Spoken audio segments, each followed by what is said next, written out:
Aí. Dá um alô aí para eu ouvir seu som. A paz a todos, Aí. uma alegria imensa estar aqui com vocês. Amém. Prazer é todo nosso. Pessoal, esse é o pastor Marcos Ribas, um novo amigo que eu conquistei há poucos dias atrás, mas já nos identificamos. É um homem que gosta da palavra, gosta de estudar, gosta de pesquisar, gosta de espalhar a verdade, informações do alto, e é tudo que eu gosto, né? Então a gente se identificou muito rapidamente. Tivemos uma live agora, uns dias atrás, no canal dele, que eu inclusive convido vocês depois a entrar. Então eu vou pedir para você se apresentar melhor, pastor, né? Quem é você, de que cidade, qual ministério, família. Se apresenta direitinho aí para a gente dar sequência, então. Bom, vamos lá. Meu nome é Marcos. Assim, a minha mãe me deu esse nome lindo, né, que tem vários significados em latim, em grego, hebraico, alemão. Então, eu sou filho de pastor. Meu pai era um dos pioneiros da Igreja Quadrangular aqui no Brasil. Ele trabalhou no conselho, pregou em convenção, na época só existia a nacional. E então eu segui os passos dele, não queria ser pastor de jeito nenhum. Então eu andava com... O barulho tá tudo bem para Não. vocês? Pode seguir, não é aí não, é aqui em casa, mas pode seguir, sem problema. Ah, então tá. Então, as pessoas falavam, você é pastor, né? Não, de jeito nenhum. Mas o Senhor, quando ele chama, um pastor amigo meu, ele diz o seguinte: os escolhidos não têm escolha. E para mim isso é verdade. Então, aqui estamos. Eu gostei dessa frase, os escolhidos não têm escolha. Muito bom, muito bom. Pois é. E aqui estou, hoje pastoreio em uma das igrejas quadrangulares de Jundiaí, São Paulo. Sou casado com a minha esposa há 23 anos. Esse ano vai fazer 24, ano que vem vamos para bodas de prata, né? E temos 2 filhos jovens, um de 20 anos e outro de 17. São uma bênção também. E nós estamos trabalhando aqui na internet. O que acontece? O meu trabalho é falar da palavra de Deus e as pessoas dizem, mas qual que é o tema? O que você fala? Tudo está interligado. Deus ele me deu essa porção de interligar tudo. Se eu falar de avivamento, eu vou falar de escatologia, porque precisa do avivamento na escatologia, o Espírito Santo. Se eu falar do Espírito Santo, dos dons espirituais, dos dons ministeriais, aí a gente precisa falar de libertação, de cura interior. Então, assim, eu estou aqui disponível, eis-me aqui, apóstolo, e vamos. Amém. Bom, irmãos, olha que coisa tremenda, né? A prova de que o que nos une é muito maior do que o que nos separa, né?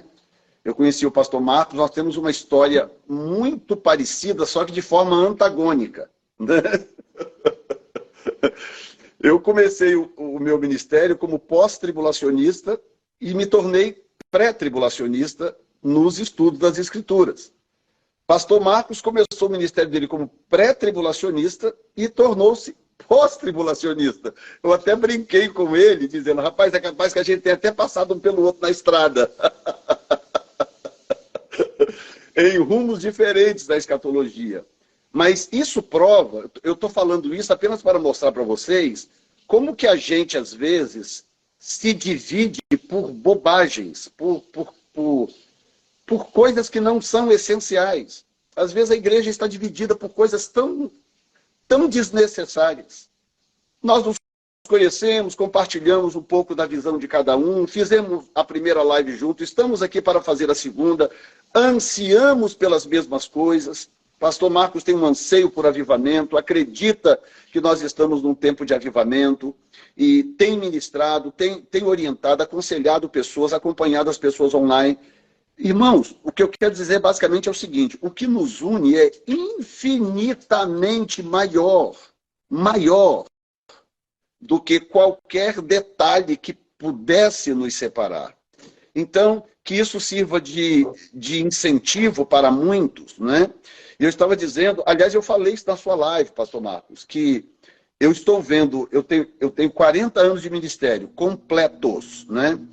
40 anos de ministério. Nesses 40 anos de ministério, eu nunca vi o que eu estou vendo agora. Pastores de várias confissões, denominações diversas, pentecostais tradicionais,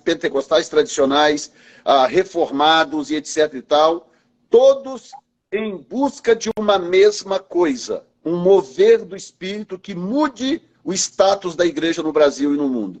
Eu estou vendo isso com os meus olhos. Os eventos que eu tenho ministrado, as conferências que nós temos produzido, eu tenho visto isso, rapaz. Pastor em Vila Velha tinha 250 pastores, de todas as confissões que você imaginar. No Rio de Janeiro, um encontro com 150 pastores, outro encontro com uns 90 pastores. Em São Paulo, mais um tanto de pastores. Em Portugal, mais um tanto de pastores. E ninguém chega com, eu sou, sabe, metodista, eu sou batista, Não, as pessoas chegam atraídos por uma bandeira, que é a bandeira do avivamento. Então, nós estamos vivendo um momento único no Brasil, e eu quero já te convidar a entrar falando, o nosso pano de fundo, o nosso texto áureo, digamos assim, dessas lives, que essa já é a 4ª semana de uma série de lives sobre a hora é chegada, né? Jesus vira para a mulher no poço de Jacó, e diz para ele, né, para ela, a hora vem e já chegou. A hora vem e já chegou. Então, eu estava dizendo ontem na live de ontem, se alguém chegasse naquele mesmo poço um dia antes de Jesus, e encontrasse com aquela mulher lá e falasse com ela, escuta, você acha que a hora já veio ou ainda virá? Ela com certeza ia dizer, não, isso aí está longe, isso é, sabe lá Deus para quando? Um dia depois Jesus vem e diz, a hora já chegou. A hora já chegou para os verdadeiros adoradores, né? E a irmã que ministrou na live de ontem disse algo interessante, usando o texto da ressurreição de Lázaro, né? Quando Jesus vira para Maria e diz, se tu creres, tu verás a glória. Se tu creres, tu verás a glória. Então, o momento é um desafio para crer e um desafio para entrar na fila certa, que é a fila do a hora já chegou. Fica à vontade, o que Deus tem colocado no seu coração, compartilha conosco. Olha, pegando a base desse texto, a gente vê muitas coisas, inclusive religião. O apóstolo acabou de falar que mais é o que nos une do que algo que possa nos separar. Mas nada nos separa. A escatologia, por exemplo, o arrebatamento, a gente só tem um entendimento diferente de quando vai acontecer um evento. Apenas isso. E mais alguma coisa ou outra. Mas isso é tão pequeno porque isso que nos faz nos fortalecermos na palavra. Se você falar alguma coisa que eu não concordo, o que vai acontecer? Eu vou, no máximo, ser convencido por você, ou então eu vou estudar mais e dizer o seguinte, agora eu tenho que ficar mais firme no meu pensamento. Então, nessa passagem aí, que é extremamente interessante, a gente viu um cenário onde Israel não existia mais. O que existia eram os remanescentes, os sobreviventes da tribo de Judá. Quem eram os samaritanos? Os samaritanos eram uma mistura do antigo povo de Israel com os povos que a Síria dominou. Então, quer dizer, eles estavam dentro de uma religião parecida com o judaísmo, mas que tinham costumes diferentes, até algumas alterações nos 5 primeiros livros da Bíblia. Então, eles tinham essas diferenças, e Samaria existe até hoje, né? Mas E há um pouco dessa divisão, até porque Samaria está dentro da autoridade palestina. E Jesus chega naquele momento onde tanto os samaritanos quanto os judeus esperavam um avivamento. Só que o avivamento para eles era a vinda do Messias e a restauração do reino de Israel. E eles estavam nessa expectativa quando, de repente, Jesus aparece para aquela mulher, começa a conversar com ela e, apesar, eu sempre vejo pessoas pregarem sobre esse texto e sempre colocam de forma pejorativa quem era aquela mulher, né? Muitos diziam, a teologia diz que ela era prostituta, eu tenho reservas quanto a isso, mas sim, ela estava num caso extraconjugal naquele momento, mas ela teve 5 maridos, foi o que Jesus revelou para ela.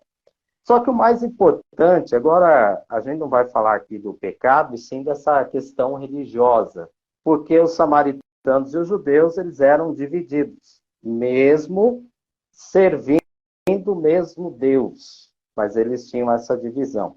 E eu fico feliz com esse testemunho, apóstolo, de que muitos pastores de várias denominações estão se unindo nessas conferências, e eu vou participar com vocês também. Eu não sei ainda se vai ser em São Paulo, se vai ser em Itapira.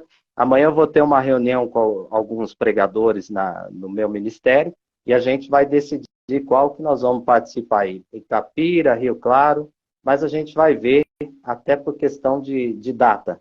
Agora, voltando ali, Jesus se apresenta para ela, e dentre muitas coisas que ele diz, ele declara que a hora vem e já chegou, né? Ou você pegar a Bíblia hebraica, e acho que a corrigida também, já é. Quer dizer, é agora, é nesse momento. Você tem a decisão de... Você pode escolher, você pode decidir. Quando vai ser? Agora? Já é? Como é que faz? Ou ainda virá? E ela não sabia que ela estava com o Messias diante dela, com a salvação, com aquilo que mais eles esperavam.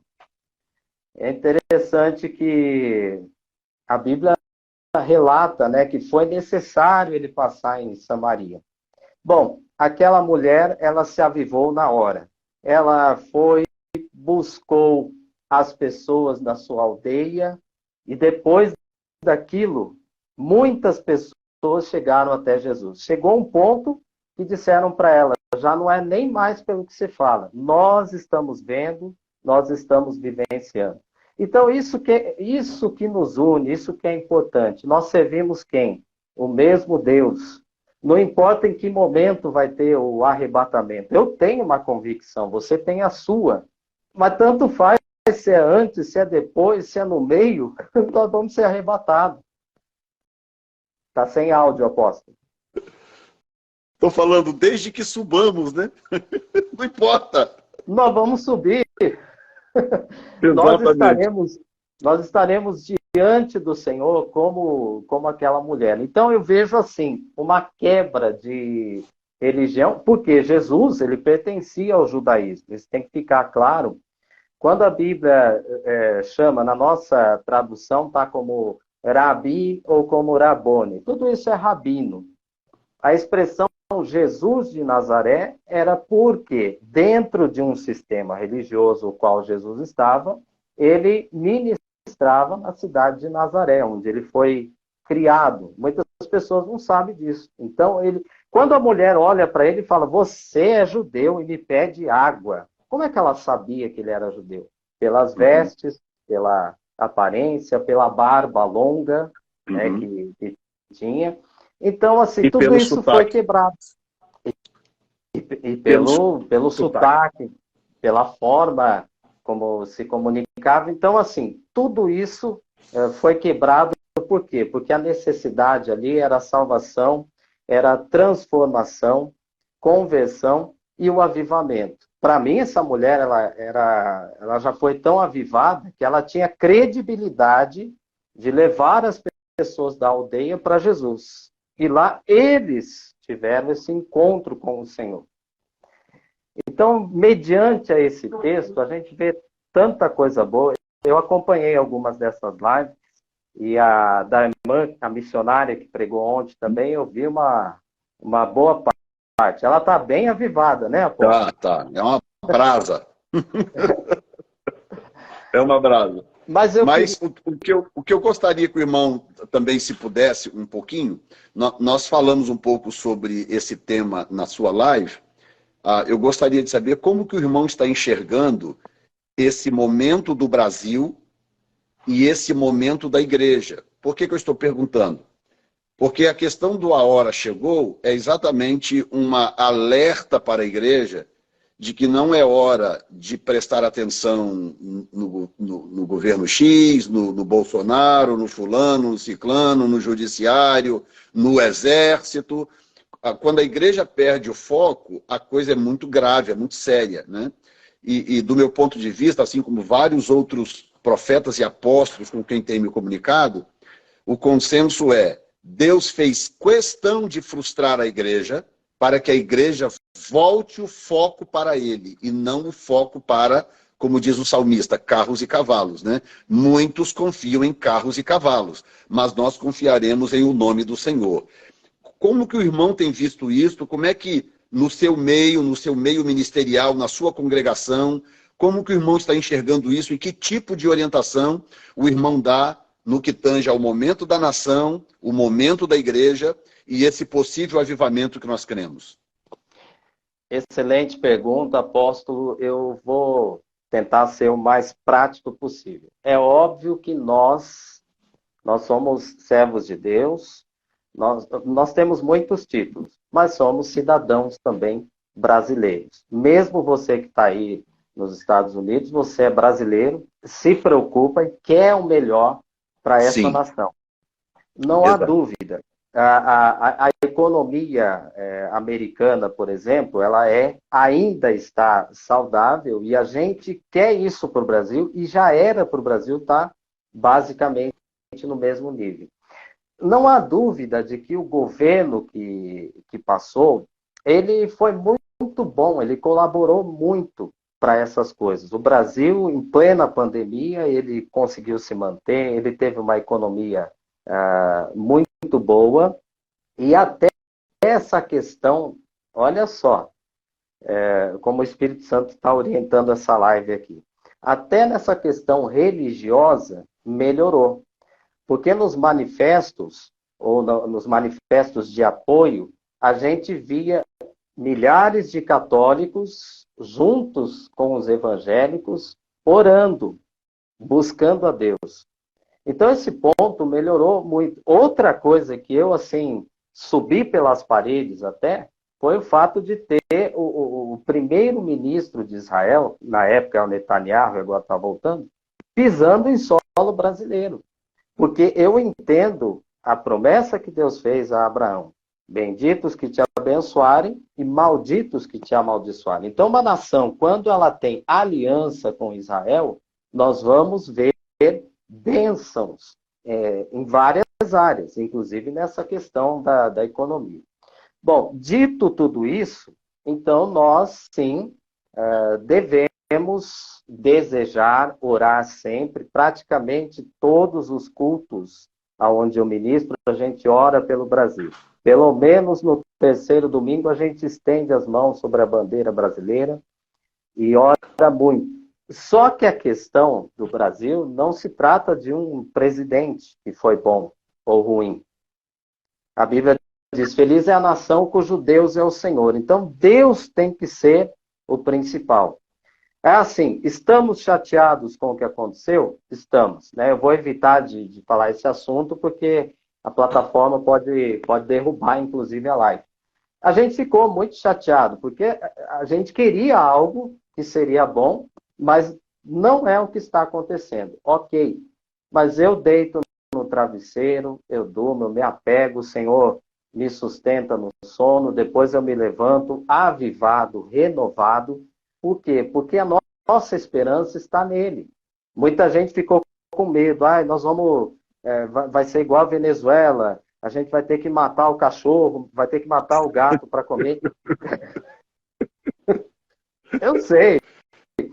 O assunto é sério, mas nós, e isso eu falei na igreja onde eu pastorei. Irmão, nós não vamos ter que matar os nossos animais. A gente vai ter um pão sobre a mesa, porque o Senhor nos abençoou. Nós vamos prosperar, vamos seguir em frente.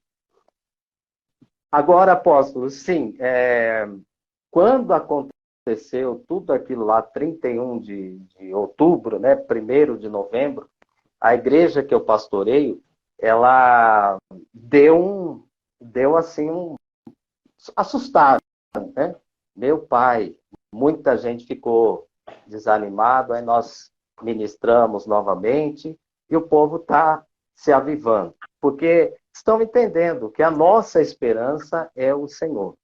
E sim, se nós continuarmos orando, se houver quebrantamento, arrependimento, santificação, em breve o Brasil vai chegar aonde ele tem que chegar. Existem 2 profecias, apóstolo, que eu acredito, de muitos anos. E eu já vi, inclusive, vários americanos, vários canadenses, que você pode me corrigir se eu estiver errado. Muitos deles, nessa questão, eles são um pouco mais, assim, patriotas. Para eles falarem, elogiar um outro país, é porque tem que ser de Deus mesmo. Então, tem Correto, 2 profecias. Uma diz que o Brasil é o celeiro de missionários. E eu creio isso. Desde criança eu ouço isso. Aí muita gente fala, não, mas aonde que é absurdo? Eu continuo vendo a cada dia que se passa mais missionários sendo formados, treinados. Interessantes, hein? Interessante. Jovens e adolescentes agora querendo ir para países difíceis e a gente fala assim, olha, lá é perigoso, hein? Você não tem medo de morrer? E eles estão dizendo, eu não tenho não, não tenho medo de morrer. E a segunda profecia é de que haverá um grande avivamento mundial e que o Brasil será, vamos dizer assim, o cabeça desse avivamento. E tem alguns anos que eu ouço isso de vários americanos e canadenses. É verdade. Incluindo o Billy Graham, que entregou uma mensagem, isso lá atrás, eu acho que 78, alguma coisa assim, muito lá atrás mesmo, o Billy Graham entregou uma palavra que Deus usaria o Brasil. Porque o que acontece é o seguinte, essa questão de celeiro de missões é uma questão de estação. Houve uma época que a Alemanha foi um celeiro missionário, né? Nós agradecemos a Deus pela Alemanha, por exemplo, senão nós não teríamos a reforma. Ou talvez até teríamos de uma outra forma, mas o fato é que a reforma veio através de teólogos alemães, né? Então, houve um período que a Alemanha era um celeiro missionário. Depois a Inglaterra foi um celeiro missionário para o mundo. Daí passou para os Estados Unidos. Portugal também foi durante um período, né? Porque eu enxergo isso de uma forma diferente um pouco que às vezes algumas pessoas enxergam. Não é? Quando, por exemplo, o catolicismo entrou em alguns países, querendo ou não, abriu-se a porta para o evangelismo, que viria depois. O que é mais fácil? Você evangelizar um país católico ou um país muçulmano? Entendeu? Como que Deus trabalha? Então, quando Portugal colonizou o Brasil e trouxe o catolicismo, a porta estava se abrindo para o protestantismo que viria logo em seguida. Entendeu?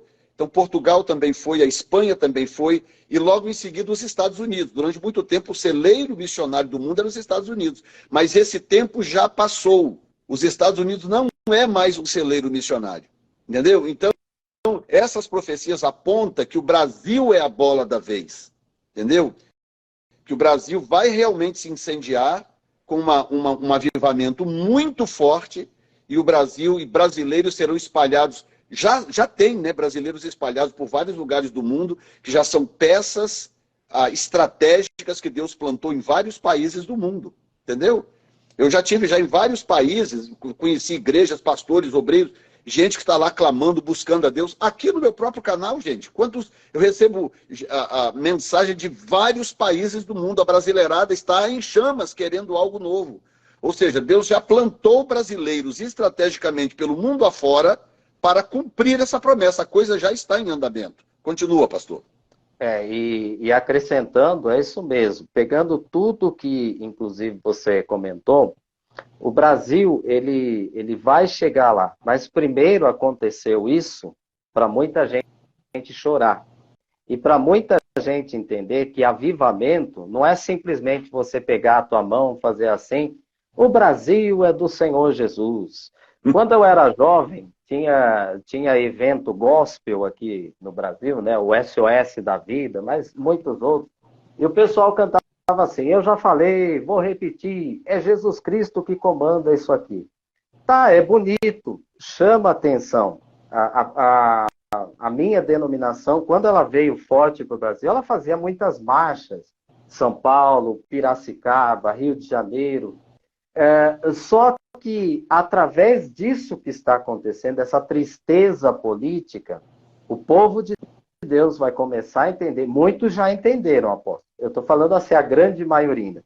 Vão entender, vão começar a entender que precisa fazer mais do que ficar declarando e fazendo barulho. Precisa orar de verdade. Precisa ter comunhão com Deus. E quando a gente conhece o Espírito Santo, é Ele que nos convence do pecado. Aí o que vai acontecer? O Espírito Santo vai trabalhar no nosso coração.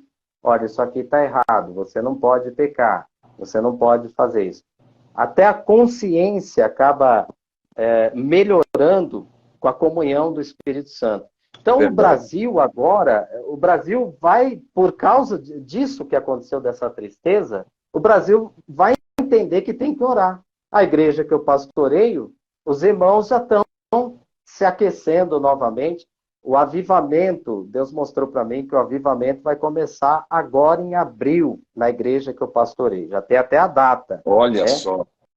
Uau! E é a data da Páscoa, né? Páscoa judaica. É exatamente na Páscoa. Então, o avivamento, né, o derramamento do Espírito Santo, perdão, ele tinha que ter acontecido mesmo em Pentecostes. Só que houve um início, que foi na Páscoa. 40 dias. Os discípulos choraram pela morte do Messias, e o próprio Messias comparou isso com a mulher grávida. A minha esposa, por exemplo, quando ela foi ter o primeiro filho, a gravidez foi toda tranquila. Mas quando chegou uns 3 dias antes do menino nascer, deu uma tristeza nela. Ela ficou muito triste.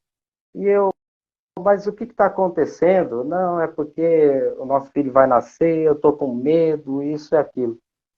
E quando ele nasceu, foi rápido.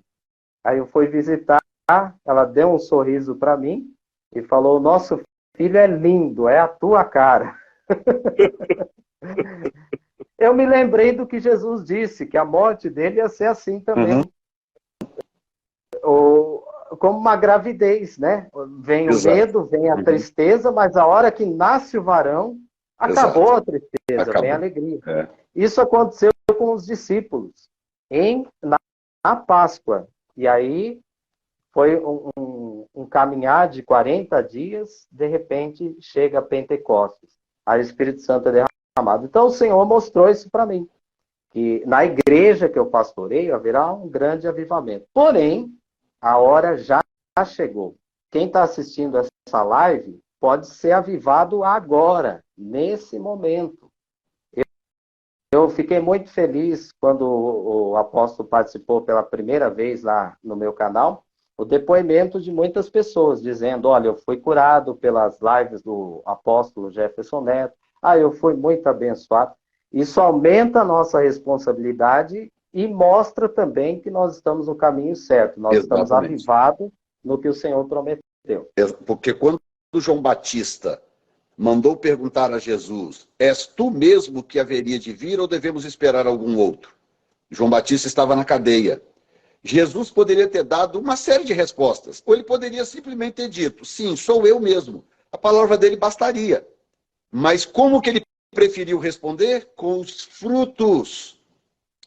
Ele diz, vai e diga para João Batista que os cegos veem, os surdos ouvem, os paralíticos são curados e aos pobres é anunciado o evangelho. Tipo assim, deixe que ele conclua por si mesmo, diga para ele os frutos e então ele tire suas próprias conclusões. Porque se Jesus dissesse, sim, diga para João Batista que sou eu mesmo, seria verdade? Seria. A palavra dele tem credibilidade? Total credibilidade. Mas ele preferiu responder com os frutos, para que João Batista, na prisão, Jesus sabia que ele não ia sair de lá vivo, João Batista, na prisão, pudesse dizer, não, se tudo isso está acontecendo, então porque a hora realmente é chegada. Ele é o cara prometido. O fruto fala mais alto, não é isso? O fruto fala mais alto e exatamente a cura é apresentada junto com a salvação. Muitas pessoas podem dizer assim, eu aceitei Jesus, eu fui salvo e foi o dia mais feliz da minha vida. Mas tem um bônus, tem um presente com a salvação. Até porque em hebraico, e até mesmo no grego, eu não sou muito bom de grego, né? Mas eu percebi isso também, que o hebraico e o grego, salvação e cura, são palavras que se fundem, elas se unem, elas são praticamente a mesma coisa. Então, junto com a salvação, o Senhor já oferece a cura para nós, já oferece esses sinais. Jesus subiu. Paulo, Pedro, Barnabé, esse pessoal todo também já está com o Senhor no paraíso. Então agora nós temos essa missão de continuar as obras.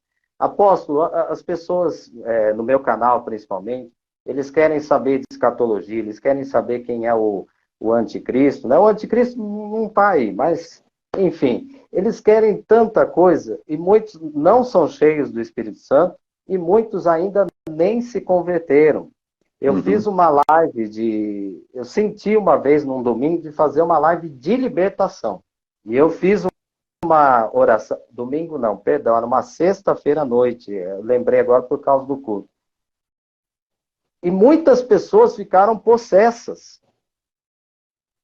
enquanto eu estava orando. E eram pessoas que, sabe, demonstravam que entendiam do assunto.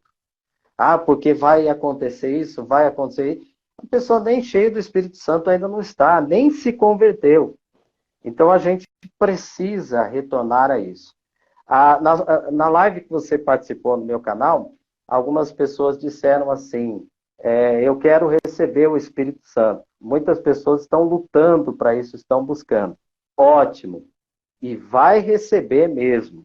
E eu acho importante até você que mora no Brasil, dar um jeito de participar desses eventos que o apóstolo vai estar aqui no Brasil, para você receber isso mesmo, imposição de mãos, a palavra profética, aquilo que o Espírito Santo mostrar.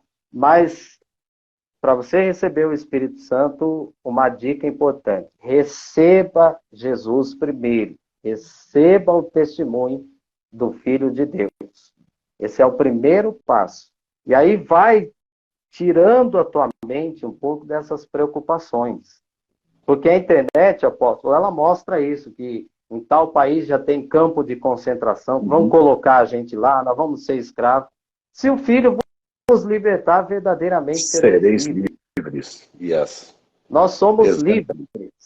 E aquele que... Isso é uma outra coisa também que eu senti de falar agora. Aquele que tem medo de ser preso, de ser morto pelo nome de Jesus, você não tem um chamado para isso, porque todos aqueles que morreram, ou que foram presos, ou que apanharam, ou que sofreram injustiça, eles estavam preparados para isso. Então, cada um no seu chamado. Não fica com medo de campo de concentração, não fica com medo do Elon Musk, que não sei, nada disso.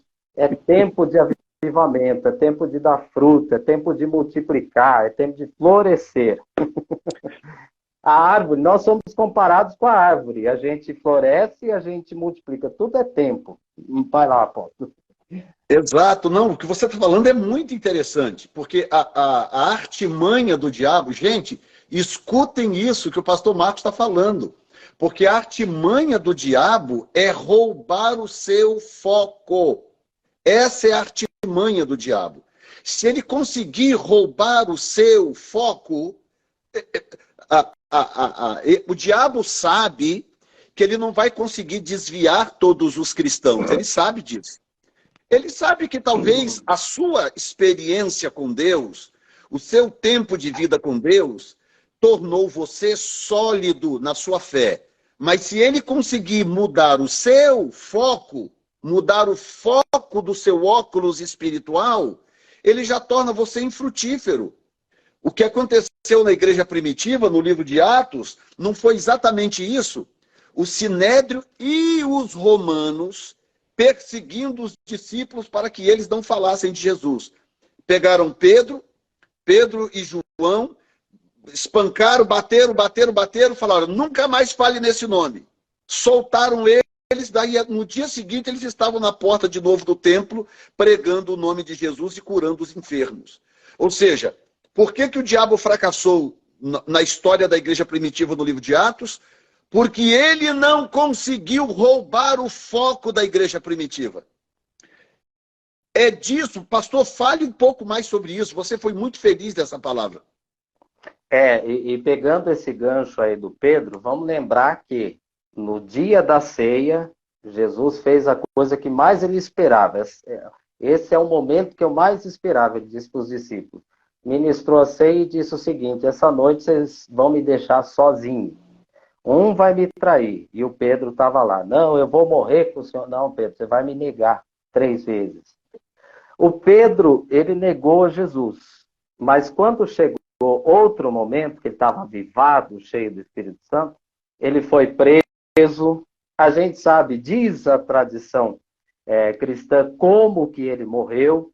Né? Então, assim, qual que é o nosso foco? O nosso foco é avivamento. Mas eu digo que tudo está interligado. Quando eu falo de avivamento, eu falo de batalha espiritual. Eu fui uma certa vez, até tive uma experiência assim, maravilhosa, mas quantas vezes eu vou pregar numa igreja, eles me convidam, ou para uma campanha, ou para um seminário, e às vezes eu vou com um objetivo, eu vou falar sobre tal coisa. Chega lá, é completamente diferente. Eu fui pregar numa igreja que a igreja precisava, ela estava passando um momento financeiro difícil. Então, eu fui para falar de prosperidade. Mas eu cheguei lá, Deus me mostrou que eu tinha que falar de batalha espiritual. E eu preguei, enfim, a batalha espiritual, o que ela acontece? Satanás, ele sabe tudo o que Deus já reservou para você. Você que está ouvindo aí, Satanás, ele sabe tudo, ele conhece, porque ele foi feito para isso. Não dá para eu explicar aqui agora, porque toma muito tempo. Ele é o acusador, ele é o tentador. Então, o que ele faz? O objetivo dele é tirar a igreja do foco. Ele sabe que se a igreja estiver avivada, o reino dele será prejudicado. Uma coisa que eu sempre falo, e eu vi o apóstolo falando também, é que diz lá que as portas do Sheol, né, para nós, inferno, não prevalecem contra a igreja. Aí todo mundo pensa que o inferno vem e não vence a igreja. Mas é o oposto. A igreja vai até as portas do Sheol. É diferente. E o que o diabo quer fazer? O diabo quer fazer a gente não ir até lá. Então ele faz a igreja. Ele faz a igreja olhar para a política. Ele faz a igreja olhar para tantas coisas. Nós não somos ninguém. Nada dá certo. Ninguém cuida de nós. Ele faz a gente olhar para essas coisas. Mas lá em Gênesis diz que a gente é imagem e semelhança do Criador. Isso tem muita coisa. Isso tem muito segredo físico e espiritual também. Então o foco, ou melhor, Satanás, ele quer roubar o nosso foco. Para isso, a gente tem que ter batalha espiritual. E na batalha espiritual não pode faltar o avivamento. Porque é o avivamento que vai realmente vencer. Ele vai chegar até as portas do Sheol. Ou seja, porque avivamento não é outra coisa senão o predomínio de Cristo na igreja. É quando a igreja deixa de ser carnal, quando a liderança deixa de ser corrupta, quando os desviados voltam, quando aqueles que vivem vida dupla mudam de vida. É basicamente isso. É o predomínio do senhorio de Cristo na igreja, e isso através da ação do Espírito. Então, quando a igreja, os cristãos, e você falou há pouco atrás, né? Sobre esses chavões, não sei o quê, esse lugar é do Senhor, esse país é do Senhor, esses chavões que às vezes a pessoa fala, mas está vivendo uma vida dupla, às vezes não sabe, tem seus pecadinhos de estimação escondidos, sabe, não tem uma experiência genuína de conversão, e por aí vai, né? Então, ou seja, essas palavras de comando vazias, elas não têm poder nenhum, o diabo não tem medo dessas coisas. O diabo só tem medo de uma única coisa: é uma pessoa cheia de Cristo. Se ela estiver cheia de Jesus, Paulo diz sobre isso, nos revestindo de Cristo, né? Plenamente de Cristo, né? Então, essa pessoa cheia de Cristo, então ela passa a exalar Cristo para os outros. E uma igreja cheia de Cristo, ela vai fazer o quê? Ela vai exalar Jesus na comunidade. Ela vai exalar Jesus na sua cidade. Você vê, Paulo, em poucos meses, ele abalava uma cidade. Hoje nós temos um monte de igreja numa cidade e a cidade não é abalada. O que está de errado conosco até então?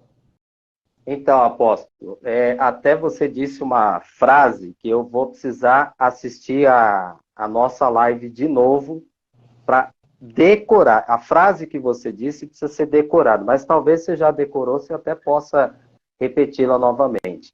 O que acontece? Vamos imaginar o Senhor Jesus, tá? O nosso mestre, o Messias, ele jejuou 40 dias e 40 noites. Alguém aqui vai contestar o nível de santidade e o nível do poder do Espírito Santo que estava sobre ele nesses 40 dias no deserto? Não tem como. É o mestre, aquele que não tinha pecado algum. Como ele estava cheio de poder. E a Bíblia diz que foi o Espírito Santo que levou ele lá. Só que mesmo assim, com todo esse poder, com toda a autoridade, o diabo foi tentá-lo. A Bíblia conta 3 tentações que Satanás ofereceu a Jesus. Mas a mesma Bíblia diz que ele tentou a Jesus os 40 dias. Então, pegando isso, você falou uma frase lá na nossa live que tem isso, que tem um avivamento, mas o avivamento também atrai um negócio negativo. Agora, eu não me lembro como que você falou, mas eu vou decorar. Uhum. E assim, Satanás, ele não tem medo da gente falar. Eu já falei, vou repetir, é Jesus Cristo que comanda isso aqui. Tinha uma igreja que eles chutavam a cadeira e falavam que estava chutando o diabo. Ô irmão, chuta o diabo aí. Aí eles chutavam a cadeira. O diabo dá risada dessas coisas, sabe? Então, o que está errado, o que a gente precisa corrigir? A gente precisa voltar à essência, a gente precisa estar cheio do Espírito Santo e da palavra. Jesus usou a palavra para dizer para o diabo, sai fora, meu, vai embora. E mesmo assim, a Bíblia de Lucas declarou, né, que o diabo saiu, mas voltou em tempo oportuno. O que é isso? Nós precisamos ter o avivamento e ter a consciência de que estamos numa batalha espiritual. E temos a consciência de que a gente vai vencer essa batalha, mas a gente tem que guerrear. Algumas pessoas, quando a gente fala isso também, eles pensam o seguinte, então é melhor eu ficar quieto, eu não vou mexer com o diabo. Não. A gente tem que ir para a batalha. Exatamente. Quanto mais retaliações eu sofro, eu sou atacado. Eu poderia fazer uma live só das retaliações. Mas eu falo, eu preciso orar, eu preciso me consagrar, eu preciso me renovar no Senhor. E para concluir, apóstolo, avivamento para mim é tudo isso que o senhor falou e mais. É você levantar cedo e falar, eu estou sentindo a presença de Deus aqui. Avivamento para mim é assim, é você falar, opa, hoje tem culto, hoje eu vou para a igreja buscar o Senhor. Avivamento é você ouvir a voz de Deus nos mínimos detalhes. E Deus fala com a gente o dia inteiro, o tempo todo. O orar sem cessar, eu pensava que era um número de horas de oração. Que está correto, viu? Tem gente que ora 8, 9, 10 horas. Acho que o máximo que eu orei foi umas 9 horas. Mas tem gente que ora mais do que isso. A fundadora do meu ministério aí nos Estados Unidos, em Los Angeles, para ela receber o Espírito Santo, ela se trancou no quarto e ela falou, eu só saio daqui desse quarto falando em outras línguas. Fora isso, eu não vou sair desse quarto. Ela ficou 3 dias. Então, eu admiro isso. Mas orar sem cessar é um treinamento como uma academia. Você vai fazendo e vai aumentando. Só que tem uma coisa bacana. Eu oro em qualquer momento. Eu estou aqui, eu estou lavando, eu estou varrendo, eu estou trabalhando, eu estou andando na rua, eu posso orar. Eu posso falar com Deus a cada momento, posso agradecer, ficar ali em comunhão. Para mim, isso é avivamento. Quando uma pessoa chegou nesse nível, ela já está avivada. Aí, ela vai entrar na batalha espiritual. Excelente, muito bom. Mas, olha, eu vou dizer para vocês, que bate-papo maravilhoso, muito esclarecimento. Eu gosto da coisa coerente, da coisa lúcida. Isso é muito, muito precioso para mim. Eu espero que vocês tenham sido alimentados, né, com tudo que vocês ouviram aqui. E vocês estão percebendo, todos os convidados, sem exceção, todos os convidados, sem nenhuma exceção, estão entendendo a mesma coisa, que nós estamos vivendo um momento único de grande oportunidade. Tá? Tinha um empreendedor aqui nos Estados Unidos, um tempo atrás, acho que já morreu até, que ele costumava ganhar dinheiro, ele ganhava mais dinheiro em época de crise. Aí perguntava para ele, mas como você ficou rico em tempos em que as pessoas estavam ficando pobres, né? Ele dizia, muito simples, porque toda crise te oferece uma oportunidade. Toda crise. Se está chovendo sem parar, você tem a oportunidade de vender guarda-chuva. Se está nevando sem parar, você tem a oportunidade de vender casaco. Se tem uma fome muito grande, você tem a oportunidade de vender um alimento, um lanche mais barato. E por aí vai. Se está em tempos de vírus, você tem a oportunidade de vender máscara. E por aí vai. E ele fez fortunas assim, porque ele enxergava as dificuldades como oportunidades.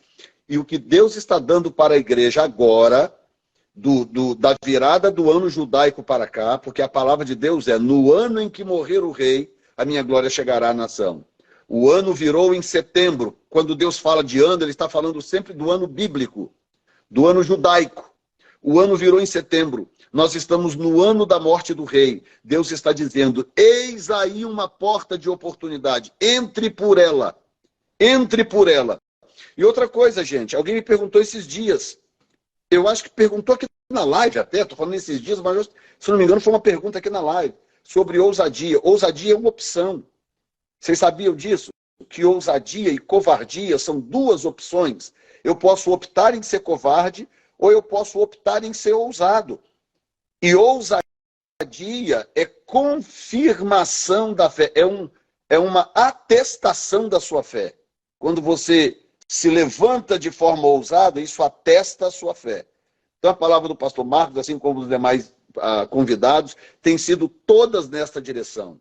E fica aqui, pastor Marcos, minha gratidão por você tirar esse tempo e trazer essa palavra tão bela para o nosso grupo. Se você quiser apresentar aí algumas últimas palavras, fica à vontade, depois eu vou pedir para você orar pelo pessoal. Olha, apóstolo, esse finalzinho aí do que você disse, né, depende muito da visão de cada pessoa. Então, está tendo uma crise, teve uma crise mundial aí. Olha o que Deus fez de milagre na minha vida, me sustentou nessa crise mundial, são inúmeros testemunhos. Mas sabe uma coisa? Jesus, quando ele estava no seu ministério, vamos pensar uma coisa, né? A maioria dos discípulos dele, na época, eram iletrados. Tudo bem que era, isso não era comum como hoje. Mas eles, pescadores, não eram pessoas assim, na alta, nem no Império Romano, nem dentro do judaísmo. E para esses caras, eu vou usar esse termo, vou falar um pouco na gíria para todo mundo entender.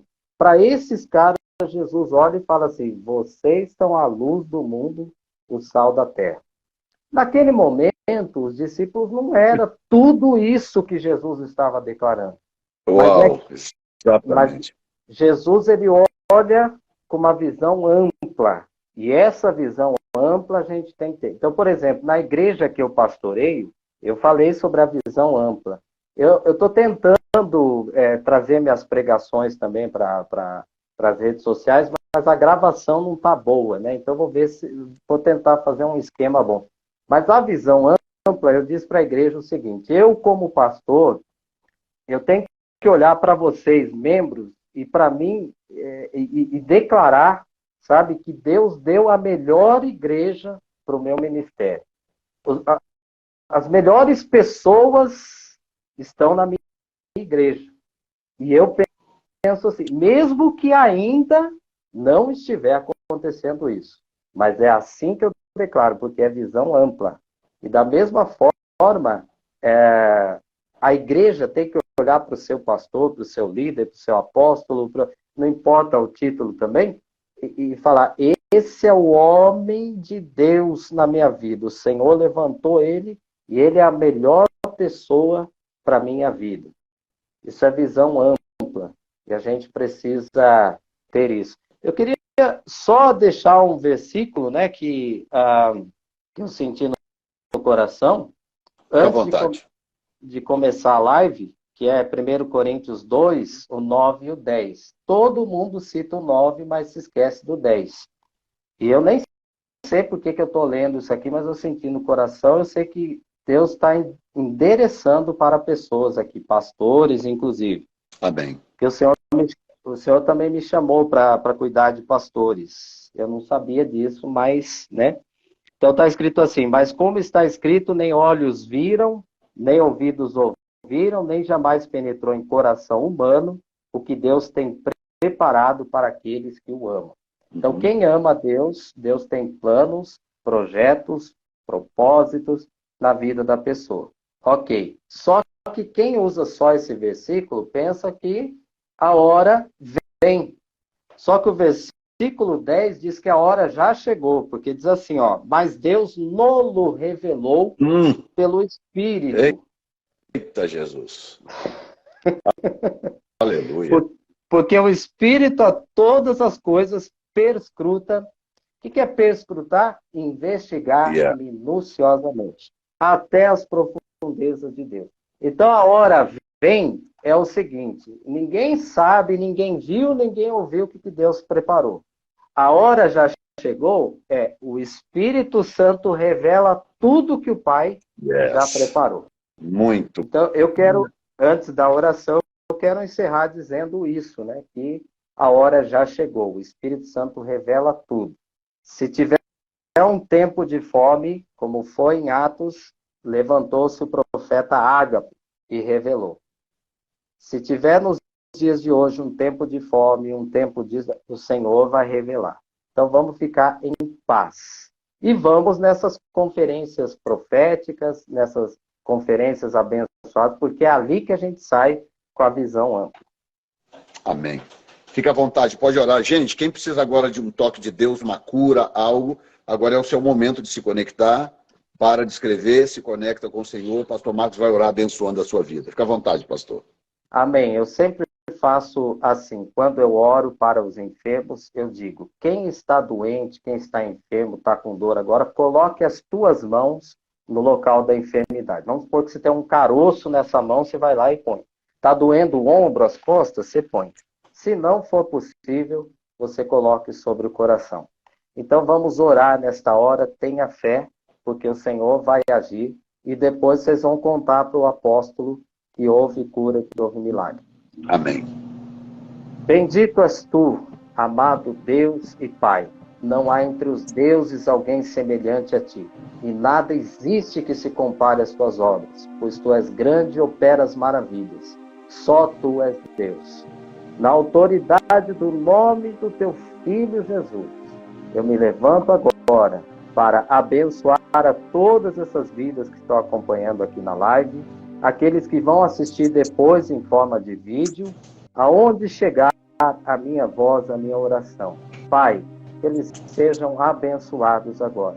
Eu me levanto contra as enfermidades, dores, doenças, sejam na pele, nos ossos, seja nos músculos, nos nervos ou nos órgãos internos, pulmão, esôfago, pâncreas, coração, intestinos, bexiga, sejam todos curados agora. Essa incontinência urinária desapareça, os órgãos sejam todos agora restaurados. Sim, doenças virais, bacterianas, fungos, ácaros, micro-organismos, sejam agora repreendidos e haja restauração. Senhor, abençoe a todos. Aquele que está buscando o Espírito Santo, meu Pai, eu quero te pedir agora, derrama o teu Espírito, enche agora estes lábios, para que eles recebam um dom, para que eles falam os mistérios, as línguas sobrenaturais. Tudo isso, Pai, eu te peço agora, Shem Yeshua HaMashiach, em nome de Jesus Cristo. Amém, amém, graças a Deus. Graças a Deus. Graças a Deus. Bom, Deus abençoe todos vocês. Pastor querido, muito obrigado. Vamos depois, um pouco mais à frente, fazer uma dobradinha de novo. Vai ser muito, muito bom, viu? Pastorzão, Deus te abençoe, você, sua casa, sua família, sua igreja. E quem sabe nos encontramos em abril, né? Com a graça de Deus, tá bom? Estarei lá. Deus te abençoe. Um grande abraço.